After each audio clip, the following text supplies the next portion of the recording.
So we'll begin the session, and this is, the outline for the today's session is about the theories of motivation. So, in this session, we'll be dealing with the basic aspects of the motivation. Basic aspects in the sense, what is meant by motivation? This is quite a familiar term. We know that what is motivation and all, but we'll see what is a practical, implication. What is the applicability of this motivation in an organization? So by the end of the session, you will get an idea about what motivation is, why is it important in an organization, and what is the significance? What is the significance of motivation in particularly in an organization? Then what are the types of motivation? Basically, we have only two types. Most importantly, we are going to deal with the theories of motivation. So before we start with the theories, we'll see the introductory aspect of the motivation. Okay, now what is motivation? Now this word have come from, this word have got its origin from a Latin word. Now what does that mean? Motivation is nothing but to move, or the movement. That is what it meant to be. So what this motivation means, see, when you see a people working in an organization very dedicated, in a very dedicated manner, what we say, they are being motivated, because you can see that they are moving. They are working a lot so that they accomplish something in future, right? So the people are working, the people are happily working just because they are being motivated. So can everyone mute yourself? Okay. So the process, the motivation, it's actually the process of stimulating the people to actions to accomplish the goals. So basically, this motivation is all about inducing the people to work hard. You are making the people to work much more better, in a much more better manner. Okay. So let's see, why is it important in an organization? See, irrespective of the nature and the size, every single organization have to implement or have to introduce this motivation aspect into an organization. They have to motivate the employees. That doesn't matter whether it be a lower level employees, unskilled, semi-skilled, or even the skilled people. Every single people working in the organization, they are in need of motivation. So only if the organization starts to motivate their employees, definitely you can expect something from them, right? Only then you can expect them to work hard. So why do we say that motivation is an important aspect in an organization, or what is the significance of motivation in an organization? Firstly, it helps to increase the commitment from the side of an employee. So it helps to increase the employee's commitment. What does it mean? Employees' commitment means when employees are greatly motivated. See, for example, when you frequently motivate the employees, the organization is frequently motivating the employees to work hard. What do you see? What is the result? They will definitely put their effort. They will definitely put their lots of effort into the task, right? Into the task that they are assigned to them.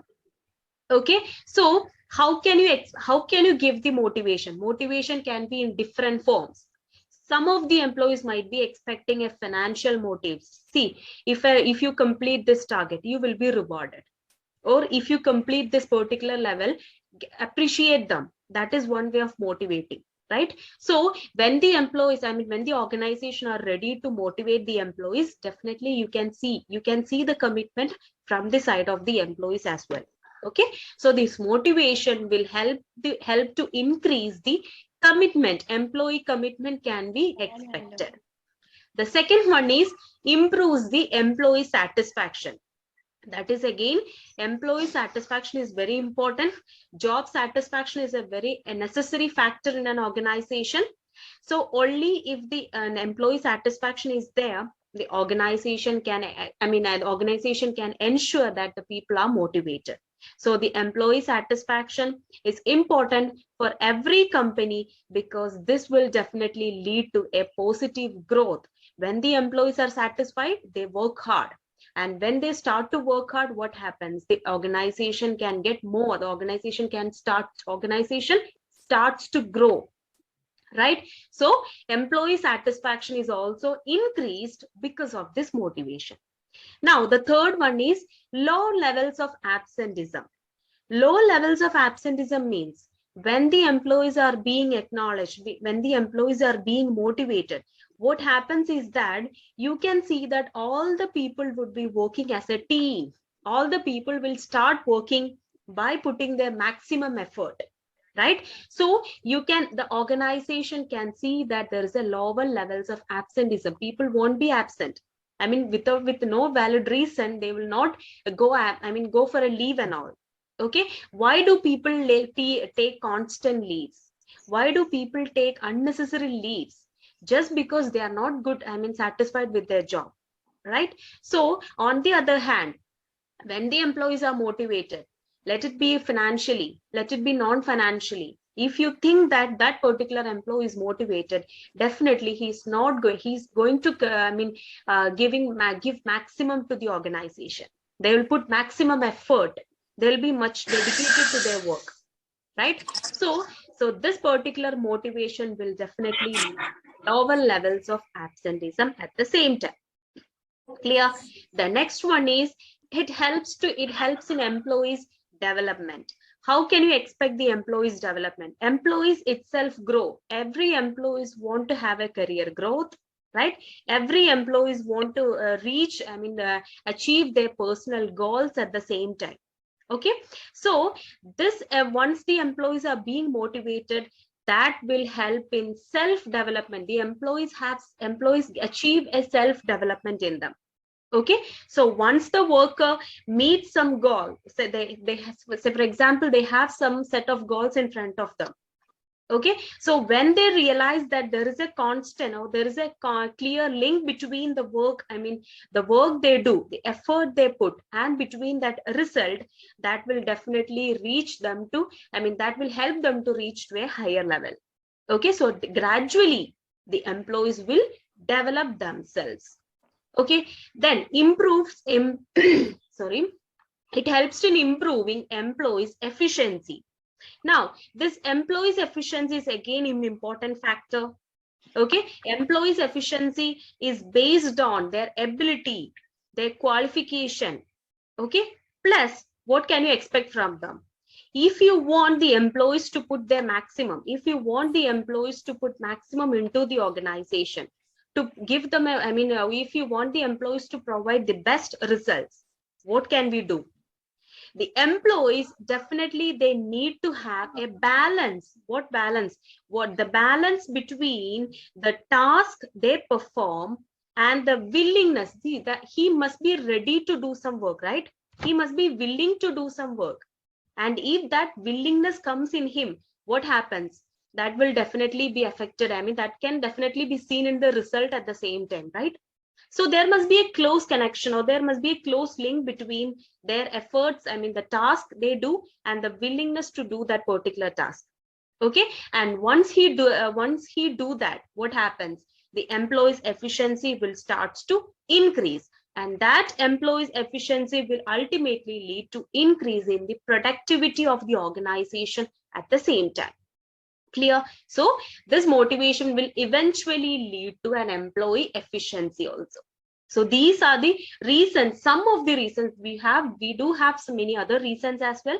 These are some of the reasons why we say motivation is an important factor to be implemented by the organization. Okay, now moving on to the next aspect, types of motivation. What do you mean by types of motivation? Basically, we can say the motivation sorry, the motivation is broadly classified into two types. The first one is intrinsic motivation. The second one is extrinsic motivation. So to be specific, intrinsic motivation is something that is internally, that happens internally, that is within yourself. And extrinsic motivation is something that is affected by the external factors. Let's see what it is. We'll start with the first one, intrinsic. Intrinsic means what? an individual, he is motivated from within. I mean, this is a factor that happens within oneself. See, he or she, I mean, that particular employee have a desire. They have a desire to perform well. See, they want to work hard. They want to perform well because they're happy with their job, because they are very dedicated to their work. So when you feel yourself, when you think about yourself, and I mean, you come to a decision that I have to work hard, I have to achieve this goal, I have to complete this target. So that is a self motivation, right? So when you're self motivated, when you, I mean, motivation that comes within yourself, within you, that aspect is known as intrinsic motivation. So an individual's deep rooted beliefs are usually the strongest motivational factors. So when a particular person have motivation within himself, that itself is a strongest motivation factor apart from all the other things. Clear? So this is something that happens within a person, and that, I mean, he or she, that particular individual have a something, I mean, have a strong desire to do something, have a strong desire to achieve this, that itself act as a positive factor, and that particular type is known as intrinsic motivation. Clear? The second one is extrinsic motivation. Now, extrinsic is just the opposite of intrinsic, which means you are not self-motivated, but instead you are expecting something from the organization. You are expecting for example, you want more, I mean, a salary increment. Or if you are, I mean, if you get an increment, you will be satisfied. Then you will have, I mean, you will be motivated and you will start to work hard. So when you are expecting something from outside, I mean, not within yourself, but you're expecting others to do. See, if you do a great job, what happens when an organization appreciate you? Organization provides you, and I mean, recognition, providing you a recognition or something, any gift or any rewards, something. It can be in the form of financial, or it can be in the form of non-financial as well. Financial in the sense, it can be in the form of incentives, it can be in the form of money, more salaries, bonus, whatever. That's something you get in monetary aspect, I mean, monetary terms. That is a financial aspect. Non-financial means the appreciation you get from the work, the recognition that you get, achievement that you get. That cannot be expressed in terms of money. Okay, so extrinsic motivation, it can be that happens by the external factors. The rewards, at the same time, the recognition can be some of the example. Okay, so there are some people who, I mean, there are some people who are expecting more and more from the organization. They are expecting more, I mean, organization to do more and more. Okay, so they are not self-motivated, they are completely focused on the work. So if they want to work hard, you have to give something more than what I'm receiving now. Okay, so that is a way of, I mean, that type is known as extrinsic motivation. So basically, the motivation is divided into two types, intrinsic and extrinsic. Intrinsic motivation is something that happens within yourself, and this is a deep-rooted belief that is somewhat related to a self-motivation, you can say. Extrinsic motivation is stimulated by the external factors like any rewards or any recognition that you get, is some of the examples of the extrinsic motivation. Hope it's clear. Now let's move on to the theories, basic aspect, I mean, basic important aspect in our topic. That's the theories of motivation. Now, like motivation, I said motivation is the a force that pushes a person. Like I said before, it is something that induces a person to work hard, right? It is something that making the people, I'm getting much more money. I'm getting this month, for example, I'm getting extra 1,000 dirhams from the side of the organization because I have worked hard. I mean, I have achieved more than the target. So as a part of incentive, as instead of apart from your salary, you are getting any additional bonus, which means you're satisfied. The next month you will work hard to get the same way. I mean, get the same amount from the side of the employer, right? So it is something that helps that is pushing the people to work hard. Some of the employees might not expect a monetary way. I mean, they're not expecting money. Instead, they are expecting their appreciation. from the side of the employer. See, I worked hard. If I am, if I am being appreciated or recognition have been received by the employer, I'd be happier. Okay, so some of the employees are expecting a financial motive and some of them are expecting a non-financial. So it depends upon the employees. But irrespective of that, I'm focusing on the theories. It is important to ensure that every team member in an organization is motivated. Very important. Now, various psychologists have studied the human behavior and they have formalized their findings in form of different theories. Now, different psychologists have been coming up with the different theories by clubbing the different behaviors of the human beings, and they are coming up with a different set of theories as well. Now, we are going to deal with such type of theories. Basically, we'll be dealing with the 4 type of theories. Let's see what it is. The first one is Maslow's need hierarchy theory. Now, this is the very important theory, and this is a theory that is almost being implemented in everywhere. Okay, it is a need hierarchy theory, and this need hierarchy theory was developed by an American psychologist, Abraham Maslow. That is why this theory have got its name as Maslow's need hierarchy theory. This is universally applicable theory. It is probably safe to say that most well-known theory of motivation is Maslow's need hierarchy theory. This theory is basically based on the needs of human beings. So this is strictly focusing on the human needs, and they are based on the needs of human beings. Now, the Abraham Maslow have postulated that the person will be motivated when his needs are fulfilled. Okay, when his needs are fulfilled, they will definitely be motivated. The needs actually starts from the lowest level basic needs, and it keeps on moving up as the lower level need is satisfied. You will understand this clearly once you come across this theory. See, this picture definitely shows you the different needs of theory. Different hierarchies. It has been seen in the different hierarchy. Okay, so this comes in a pyramid structure. As you can see, there are 5 set of needs mentioned in this pyramid, and it have a lowest, when you come across the lowest level of need, that's known as physiological need. So this hierarchy need starts from the bottom level. Okay, so basically Abraham Maslow he says that there are 5 set of needs. It starts from the very bottom level. The first need is physiological need. The second one is safety needs. The third one is social needs.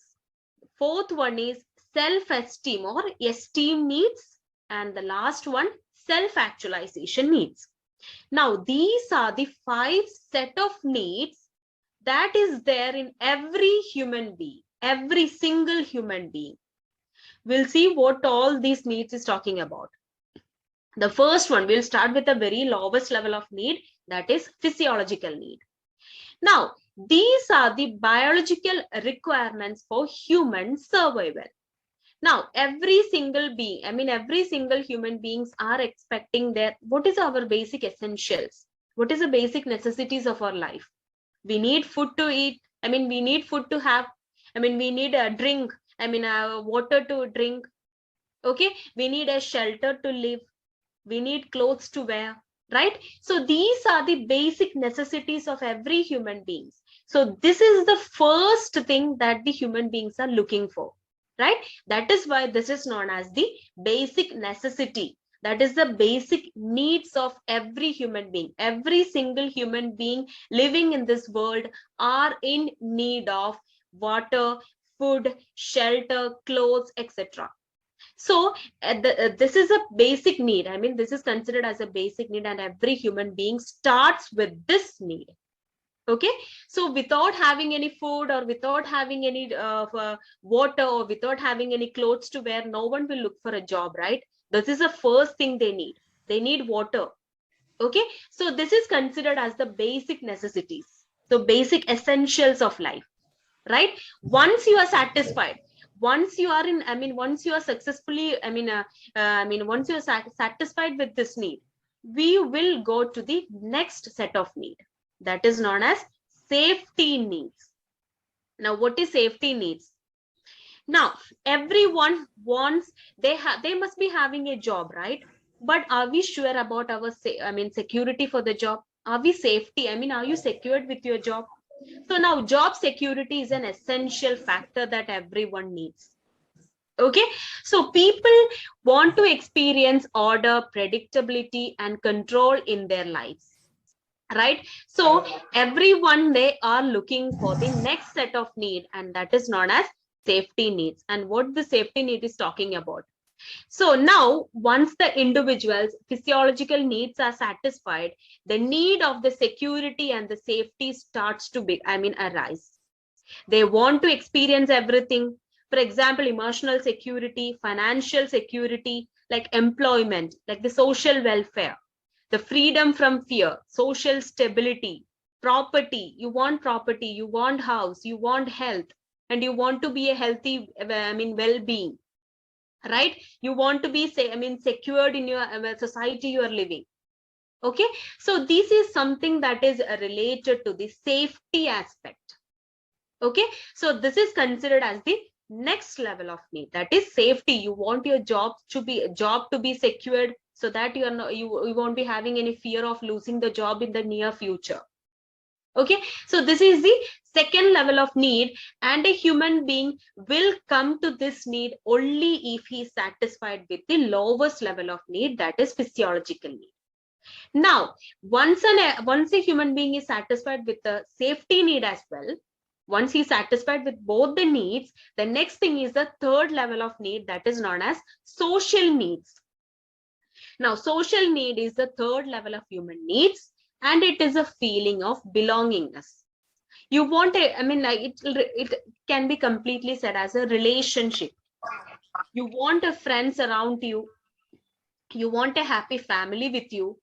Okay, so there is a need of an interpersonal relationship, a human emotional need. So once you want a family with you, once you want a friends to around with you, what is the happens? You will be mentally satisfied. You have a job with you. You have everything you want in your life. And the next thing is that you want somebody to be around you, right? So that is social needs. So social well-being, you want to be a good person in the society. You want everyone to be with you, your family, your friends, your colleagues, whatever it might be. So it talks about the relationship. The person would be looking for the social needs once he is satisfied with the physiological and safety needs. Now, the next set of need is the esteem needs. Now, esteem needs, this is considered as the fourth level of need. And what does this fourth level of need tells us? Now, he have classified this esteem needs into two categories. First one, esteem for oneself, and the second one, desire for a reputation or a respect from others. So esteem needs basically focuses on the self-belief, the personal and the social acceptance. So once you are satisfied with the basic three set of needs, the next thing you will be looking for the dignity. You want to be achieved. You want to be a much more respectful person in the society. You want everyone around you to be respected. Okay, you want a good status in the society. You want a high prestige in your society. Okay, so this is something that is related to when, for example, you have, say, you're working as a employee in an organization. You are expecting a promotion. You are expecting a higher position in the organization. Why do you expect? Because you have a self-esteem need is what we say. Okay, once an employee, he have a secured job, he have a good happy family with him, he have everything, he have a good house to live and all. So the next thing that comes into mind is he want to be much more in a higher position. He wants every employees to be, respect him. Okay, so this is something that is related to his achievement, his mastery level. He are expecting a high status in the society. Okay, this is somewhat related to the esteem needs. And the last level of need is the self-actualization need.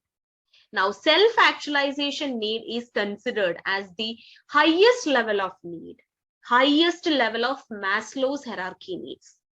Now, this refers to the realization of the person's potential, self-fulfillment, seeking personal growth. He want to grow in such a way that not other persons. He want to reach in a very high position. He want to take every challenging jobs that is there in front of him. Okay, so this is considered as the highest level of psychological development.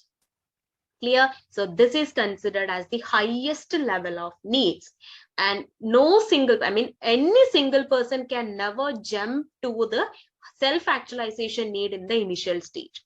First of all, we want our base to be clear, right? We want a strong base. What is that strong base talking about? That's about the physiological need. That is a basic essentials you need. Once you receive, once you are satisfied with your basic essentials, the next thing is you want your job to be secured. Okay, you want to live in a society without any fear. That is a second need, that is safety needs. Now, the third need is you want somebody to be around you. You want a happy family. You want to live with your family. You want a good friends around you. You want to have a good colleagues to spend time with. Okay, so these are the things that we're talking about. The social needs, that is an interpersonal relationship. Okay, now the esteem needs is once you are satisfied with the social, you have everything with you, the next thing that comes into your mind is the higher status. You want a much higher status in the society. You want a higher position in the organization. That is known as esteem needs. And the last one is self-actualization needs, and this is considered as the highest level of psychological development. And this is something that a person reaches their higher level of egos and all. They want everything to be done. They want a much more higher position. They want something that is very challenging that no one else will do. Okay, so these are their expectations. This is considered as the growth needs also.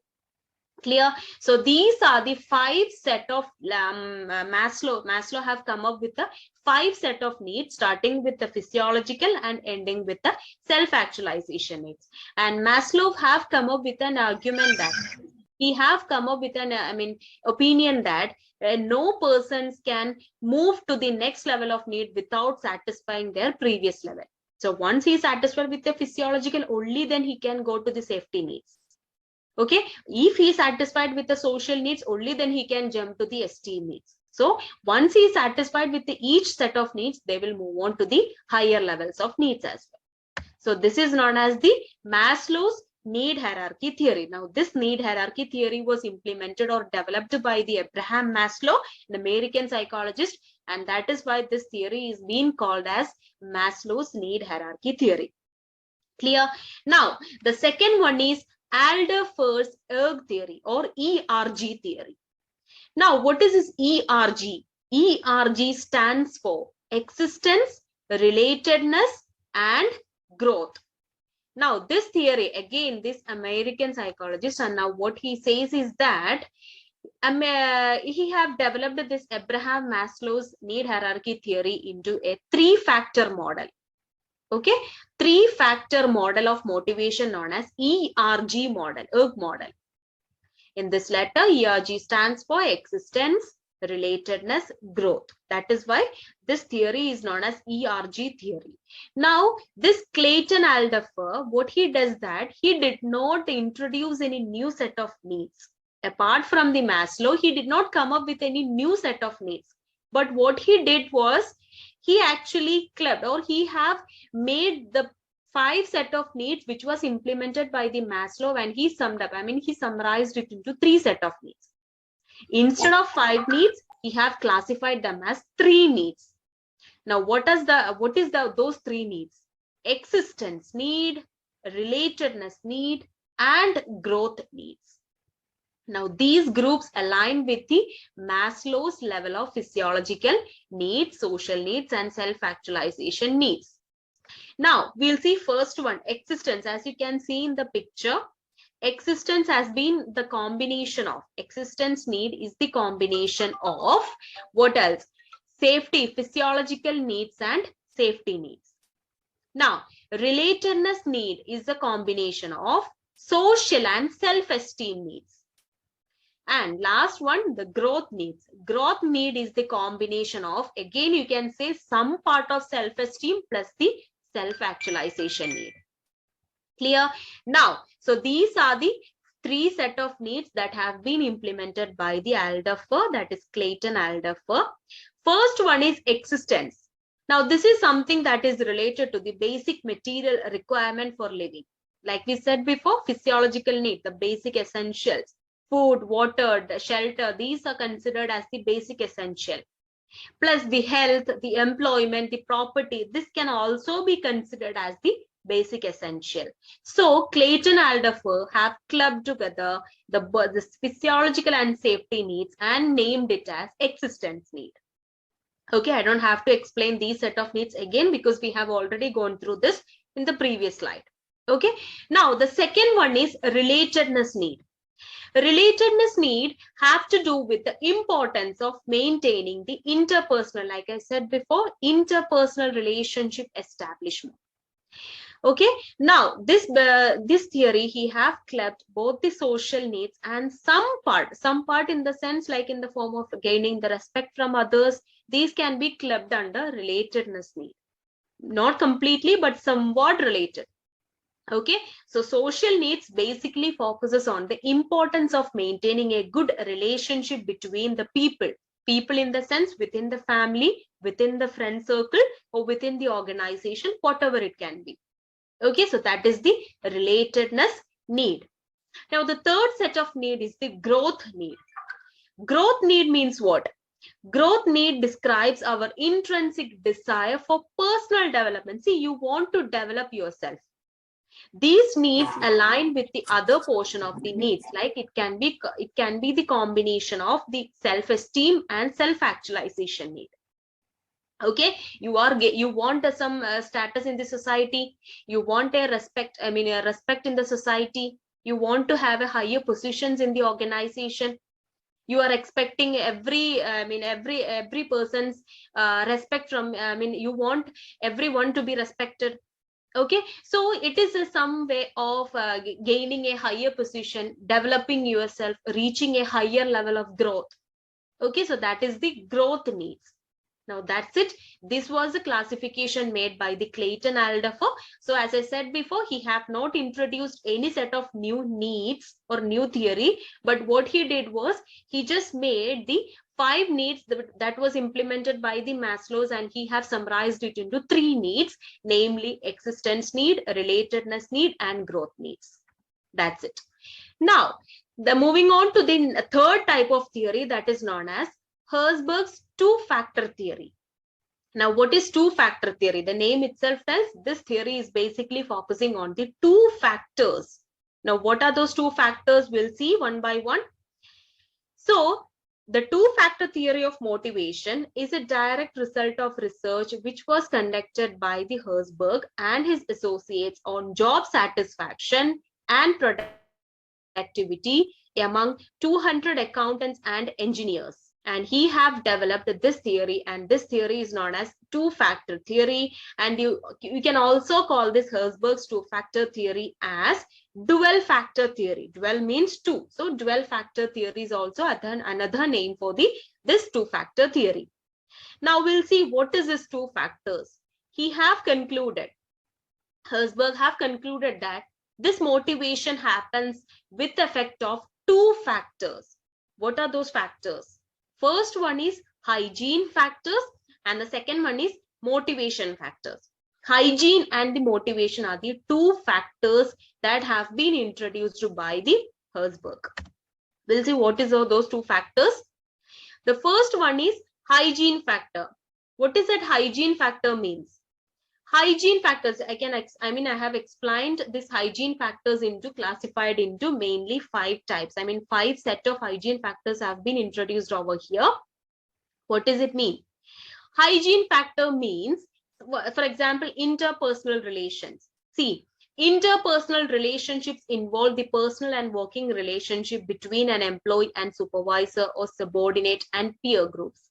Okay, you want to have a good relationship with your employees, with your co-workers, with your peer groups. Peer groups is also known as a co-workers, that is working in the same level or the same status, with your subordinates. So you want to establish a good set of relationship, working environment within your organization.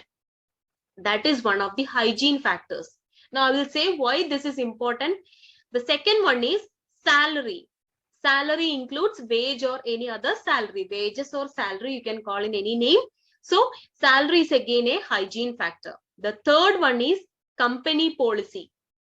It includes the extent to which the company's organizations, it's very necessary for the organization to convey their rules, their policy, their guidelines clearly and concisely to your employees.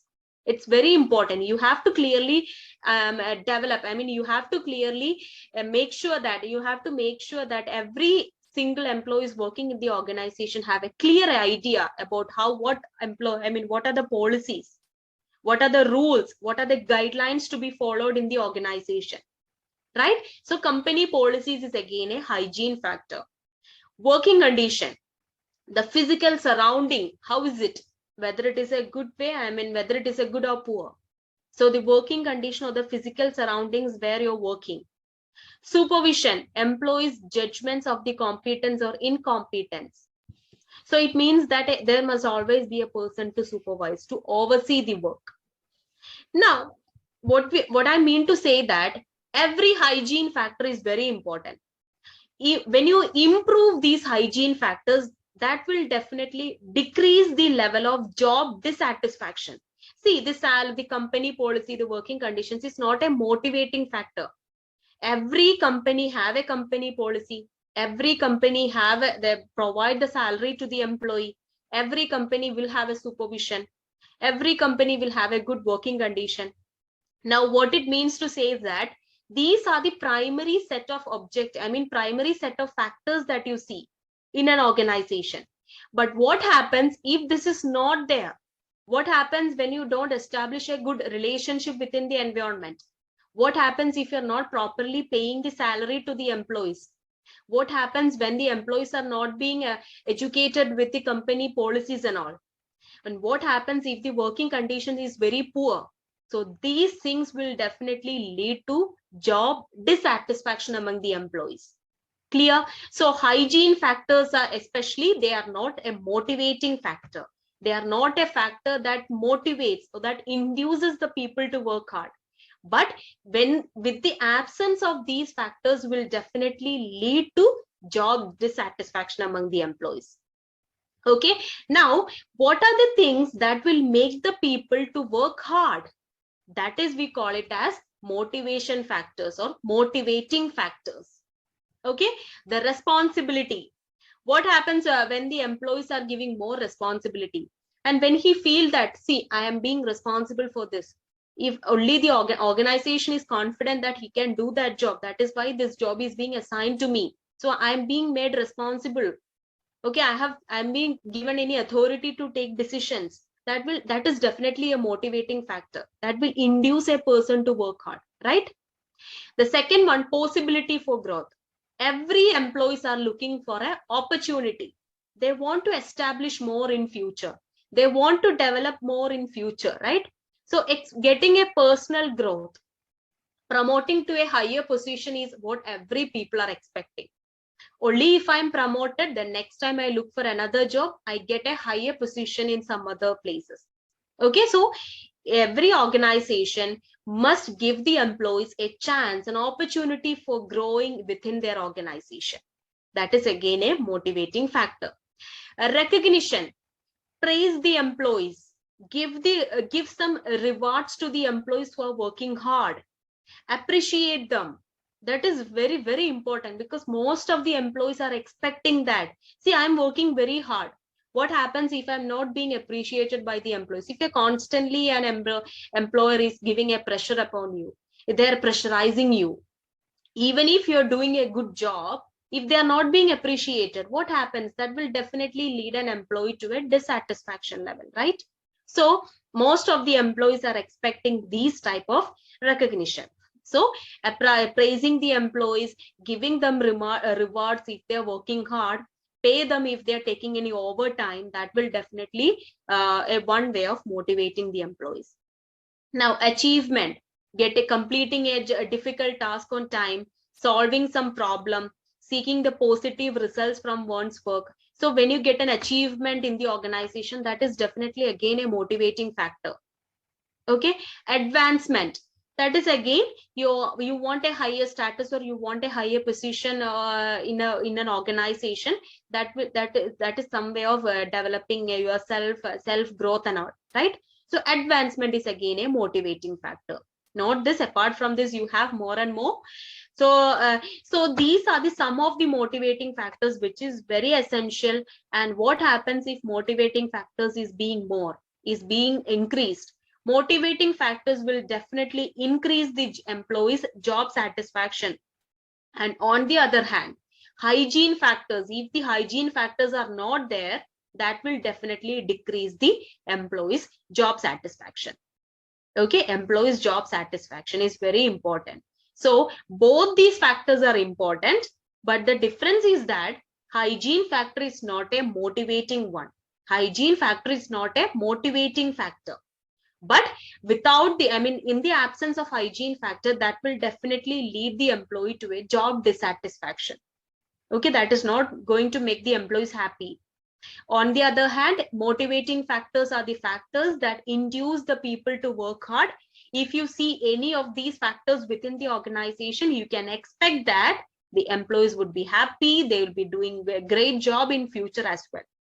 Okay, so make sure an organization have to make sure that both these factors are implemented in the organization very well. Clear? Now, moving on to the next theory, that is McGregor's theory X and theory Y. Now, this theory, it was implemented by Douglas McGregor in the year 1960, and he has suggested that there is basically two aspects of human behavior. There are two set of human beings, to be specific. There are two different views is there of the individuals. The first one is a positive aspect. The second one is a negative aspect. Okay, the first one is positive and the second one is negative. And for the people, the views of the individual which are negative in nature is known as theory X. And that is of positive in nature is known as theory Y. We'll see what it is. What is the theory X means? Something that is negative, right? So an average employee, they do not like to work. They somehow try to escape from it. The employees do not want to work. He must be persuaded, he must be compelled or warned with the punishment so as to achieve the organizational goals. A close supervision is required. Many employees rank the job security on top. They have no ambition, they have no aspiration. They generally dislike responsibility. They resist change. They do not accept the changes that is being implemented in the organization. Okay, so this is a way, these are the type of people who generally don't like to work. They are not happy with their job. They not happy in the sense they don't want to work. They somehow want to receive money. Just for the money's sake, they have been in the organization. So they do not like to accept any responsibility. They do not like to take up any responsibility. They are not ready to take any authority. They are not ready to accept the job. They do not have an ambition. Okay, so the person or an individual working in the organization, if they have a negative aspect in the sense they are not interested in doing anything, and that set of people's viewpoint is known as theory X. Okay, on the other hand, there are certain people, just the opposite. They have a good ambition. They wanted to reach a particular level. Okay, so employees can perceive their job as relaxing and normal. Employees may not require only threat, external control and coercion to work, but they can use self-direction, self-control, whatever. Now, if the job is rewarding and satisfying, that will result in employees' loyalty and commitment. Average employee can learn to admit and recognize they will be ready to take up any responsibilities they get. The employees have more skills, they have more capabilities that must be fully utilized by the organization. The creativity and resourcefulness and innovative potentiality of the employees can be utilized to solve the organizational problem. So in general, theory Y says about those type of employees or those type of individuals who are ready to work hard, ready to work hard. They like to work. They have an ambition. They want to reach a higher level in the organization, higher position in the organization. Okay, so they generally have an ambition with him. They generally want to be want to achieve certain level.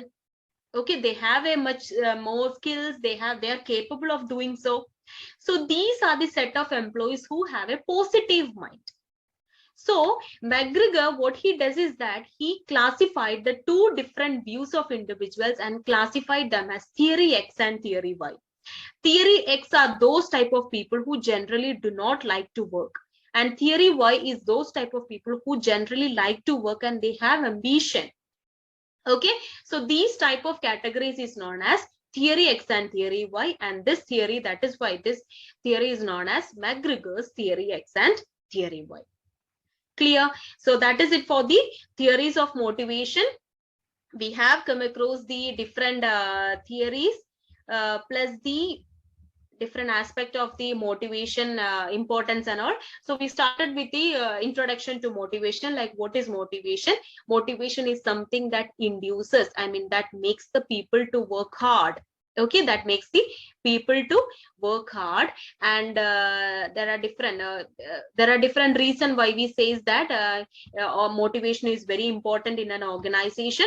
Motivation is essentially an important factor in an organization. Every organization have to implement this aspect into their organization. Doesn't matter whether the employees are skilled or semi-skilled or unskilled, every employee needs motivation. That motivation can be given in different way. How can you give that? Motivation is basically classified into two types, that is intrinsic motivation, extrinsic motivation. Intrinsic motivation have nothing to do with the organization.